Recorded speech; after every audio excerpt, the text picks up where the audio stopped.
on, you guys? Sports Runs on Diesel is back at you here. And what a wild start we have had to the NBA free agency here in the offseason. We have big rookie contract extensions that were like max deals with Trae Young, Shai Gilgeous-Alexander, CP3 staying in Phoenix with his 4-year deal. Granted, Kawhi Leonard has declined his $36 million option, but he is still he's still gonna work out a new deal in LA to stay with the Clippers. But we got to get to the teams that are really making big moves: the Lakers, the Chicago Bulls, and the Miami Heat. I mean, you could throw the Knicks in there as well, signing Evan Fournier, signing a sharpshooter. Derrick Rose is still there in New York. Tom Thibodeau's still the coach, and I thought, don't forget Julius Randle. Julius Randle, what a fantastic year he had, an all-star year last year. Going to Miami here, Jimmy Butler signs that max extension, 4 years, $180+ million. They still don't have the exact number. I heard 184, but it might even be more than that.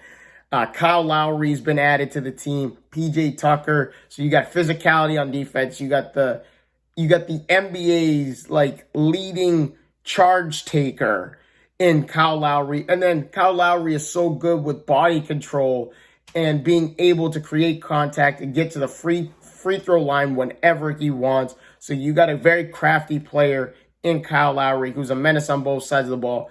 PJ Tucker, we know what he did in Milwaukee here as he's coming off an NBA championship with the Milwaukee Bucks. And PJ Tucker occasionally can get you that 3 ball in the corner, but he is more of a grit and grind player that, out-hustles opposing players for 50-50 balls, offensive rebounds, just doing the little things that win you a championship. Like we've seen how successful Milwaukee was in the NBA Finals, being physical with PJ Tucker and company. And guess what? He's moving to Miami, and Miami clearly right now is the front runner in terms of the free agency market and what they have added. You could put the Lakers in that situation. They've added Kent Bazemore, good shooter, good driver, good defender. You got Dwight Howard, who was part of that 2019-2020 bubble NBA championship. You got Trevor Ariza coming in, 3-ball shooter, a 3-and-D player pretty much for Trevor Ariza. You got Wayne Ellington, another sharpshooter. And, we obviously know they added Russell Westbrook. And Russell Westbrook, a great player, not the same player he once was when he was in OKC putting up triple-double seasons, back-to-back-to-back seasons. But this is still a guy who is ready to win an NBA championship. And once again, I feel like NBA championships are getting bought instead of actually earned like Milwaukee just did in a small market area. So, and same thing with Phoenix. Phoenix didn't really buy their way to an NBA championship. They drafted DeAndre Ayton. They drafted Devin Booker.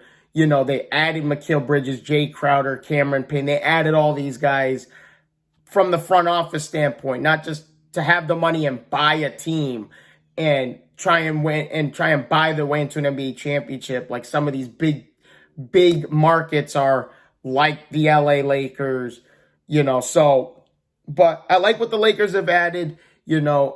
Russell Westbrook, when they first added Russell Westbrook, you were trading a brick for a brick. You were trading away Kyle Kuzma for Russell Westbrook. Kyle Kuzma, in my opinion, I think is a better shooter than Russell Westbrook.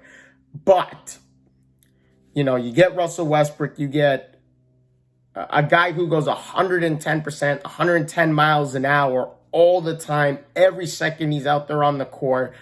And you're going to give a guy, you get a guy who gives his all the time in Westbrook. And then you add these players on top of it.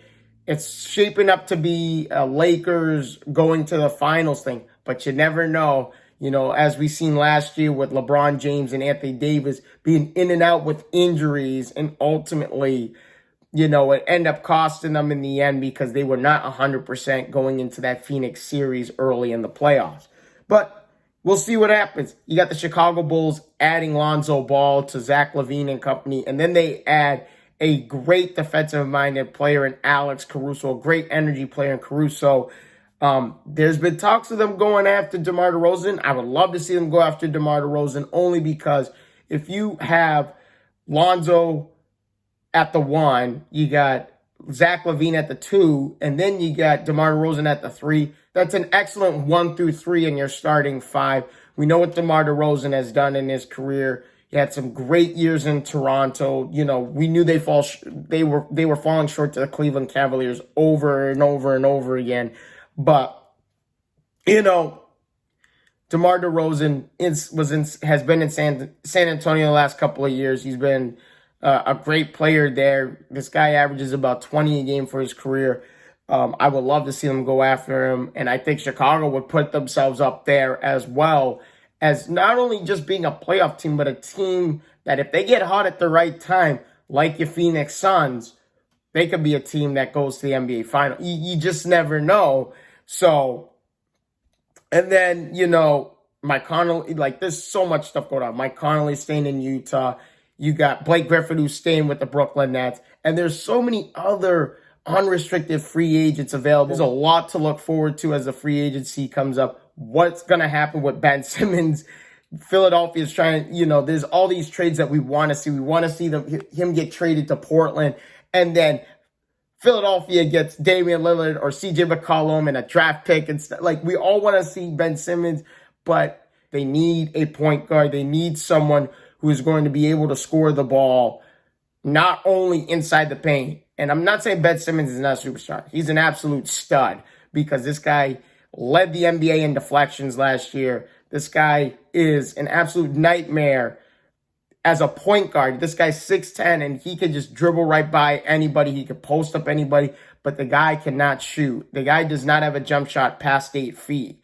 And once he gets that jump shot, it's going to be a whole nother world for Ben Simmons. Like we've seen Giannis. You know, Giannis is one of those everyone calls Giannis a point forward. He's really a point center because look what happened in the NBA Finals. They put him at the 5 spot against DeAndre Ayton, and DeAndre Ayton just could not handle him at all. So, you know, you got Giannis who is a driver Ben Simmons is like Giannis, is a driver, goes to the rim, finishes with contact, without contact, strong, dunks, you name it. And then you got Ben, and then Giannis starts working on his jump shot, and you've seen glimpses of Giannis starting to make more threes, starting to make more mid-range jump shots, starting to make fadeaways in the post, and you see how much his game is elevated since he's worked on his jump shot. If Ben Simmons does what Giannis is doing, I'm telling you, the sky's the limit for Ben Simmons, and we could see Ben Simmons on a championship team, but he's got to get that jump shot right first. Right now, he's a liability on any team right now because he just doesn't have a jump shot. But that is all I have for you guys today. There's been so much going on, whether it's NBA, whether it's the Olympics. You know, there's been so much stuff going on. You know, the USA men's national team getting into the semifinals with a 86 victory over Spain.